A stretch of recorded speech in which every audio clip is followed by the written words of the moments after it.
The world has ended. The sky has fallen. Doomsday has come and gone. So now what? Well, let's start rebuilding civilization, of course. How would you begin to come back from an apocalypse? What could you use from the remains of our old society? And how would you be able to remember anything? This is What If, and here's what would happen if we had to rebuild human society from scratch. While you might be wondering how exactly the world ended, well, that's not so important. It could have been a deadly virus, a massive asteroid collision, or a nuclear war. Or it could have been all of the above. What's more important is that you are among the lucky survivors of this doomsday scenario. But you would have lost a few things that were essential to the life you led before. The internet and computers no longer work.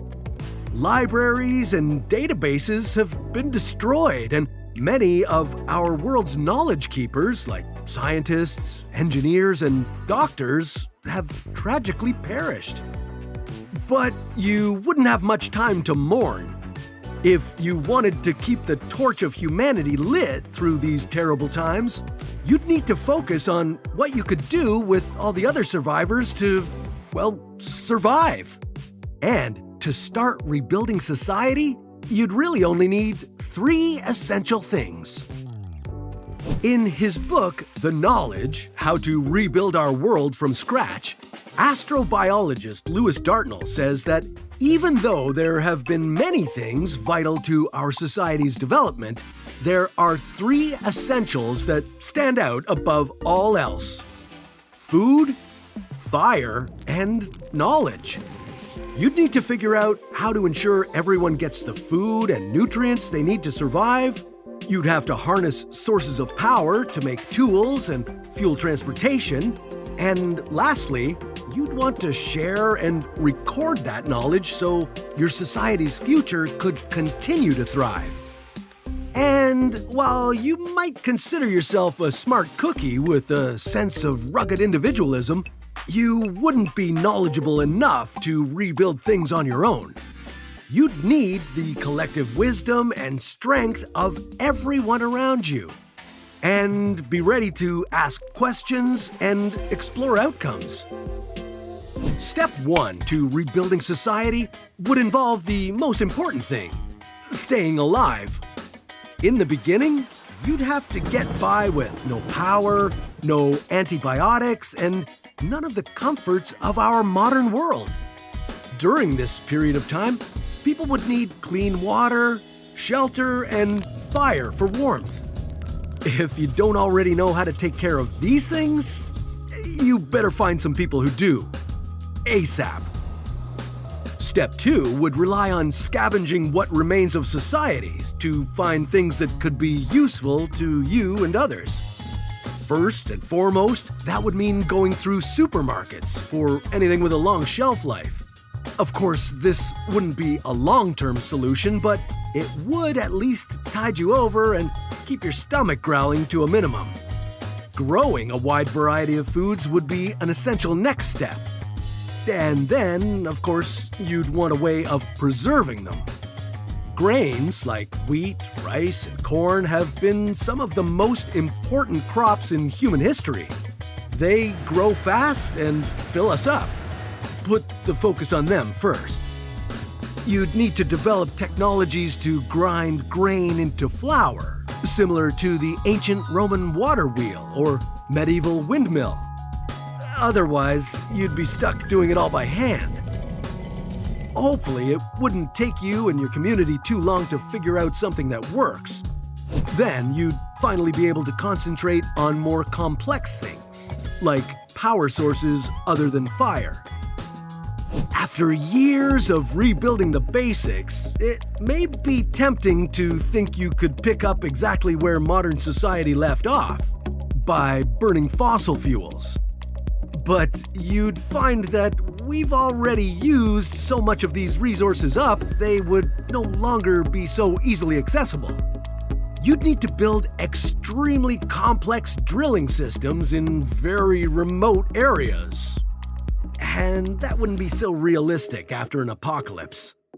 You'd likely be limited to burning things, and if you wanted to start any large-scale industrial projects, such as making steel, bricks, or glass, you'd need to burn a lot of fuel.